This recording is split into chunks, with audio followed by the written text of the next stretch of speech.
कि जब भी अब की बार कोई वोट मांगने आए तो सीधे से कहना कि वोट मुझे इस बार राशन के लिए नहीं देनी कि मुझे फ्री में राशन मिले। राशन खाने से गूंगी कौम जन्म लेगी आगे तक, गूंगी और बहरी। सही बात है, सही बात करी। अगर राशन के ऊपर निर्भर रहोगे ना तो गूंगी और बहरी कौम जन्म लेगी जो आगे अपनी तरक्की और विकास को कभी नहीं सोच पाएगी। तो इसलिए जब कोई आए वोट मांगने तो ये सोच के वोट देना कि हमें वोट देनी है अच्छे हॉस्पिटल बनवाने के लिए, हमें वोट देनी है अच्छे स्कूल खुलवाने के लिए,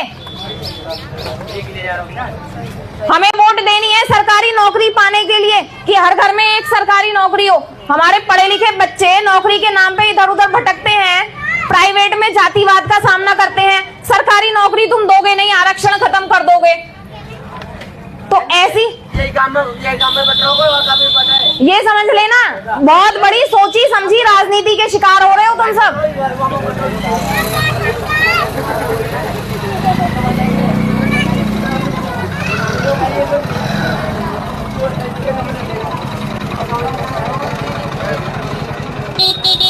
मान्यवर साहब अक्सर कहते थे कि हमारा जो समाज है ना, ये रूटलेस कहते थे इंग्लिश में इसको, रूटलेस। इसकी जड़ें पता नहीं चलती हैं, जड़ें हैं या नहीं। तो वो कहते थे जब मैंने इसके संगठन पर जोर दिया, इसकी जड़ों पे विचार किया तो मुझे ये रूटलेस लगा कि इसकी जड़ें नहीं है। तो मैंने सोचा ये तो ऐसा समाज है जिसकी जड़ें ही नहीं है। पहले तो हमें जड़ें बनानी पड़ेंगी और फिर उन जड़ों को मजबूत करना पड़ेगा। तो अभी आप ये सोचो कि हमारी जड़ें ये कौन है? ये युवा बच्चे और ये छोटे बच्चे ही तो हैं, क्योंकि बाबूजी ने जो समय देखा है वो इन बच्चों ने थोड़ी देखा है। जो अम्मा को इनको असलियत पता है समाज की, पहले कैसा समाज था अम्मा बताओ? क्या आपकी बहू बेटियों ने वो स्थिति देखी है? आजकल की बहू बेटियों ने नहीं देखी वो स्थिति जो आपने देखी है। तो जब तक हम अपने महापुरुषों का इतिहास ना पढ़ लें, ना समझ लें, तब तक हम ये नहीं कह सकते कौन हमारा हितैषी है और कौन हमारा दुश्मन है। इसलिए महापुरुषों का इतिहास पढ़ें और धर्म से ऊपर उठकर वोट करें।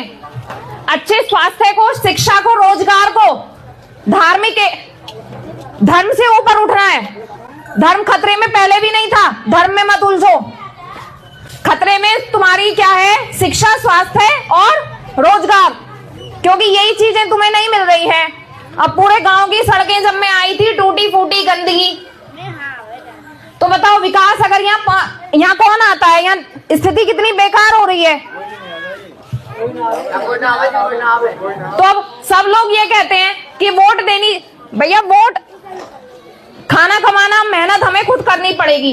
एक बात और मैं बता दूं, लेकिन जो समाज में सामाजिक मुद्दे हैं, जब किसी गरीब पर जुल्म और ज्यादती हो रही है, अत्याचार हो रहा है, तो नेता इसलिए चुना जाता है कि वो लड़ेगा, दहाड़ेगा तुम्हारे लिए।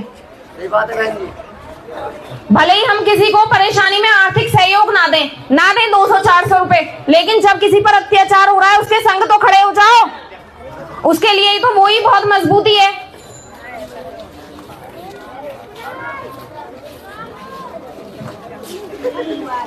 मान्यवर साहब अक्सर कहते थे कि हमारा समाज आज ऐसा हो गया है जैसे पिंजरे में मुर्गे को बंद कर देते हैं, जिसका नंबर आता है बस वही फड़फड़ाता है, बाकी जो बने हैं वो दाना चुगते रहते हैं।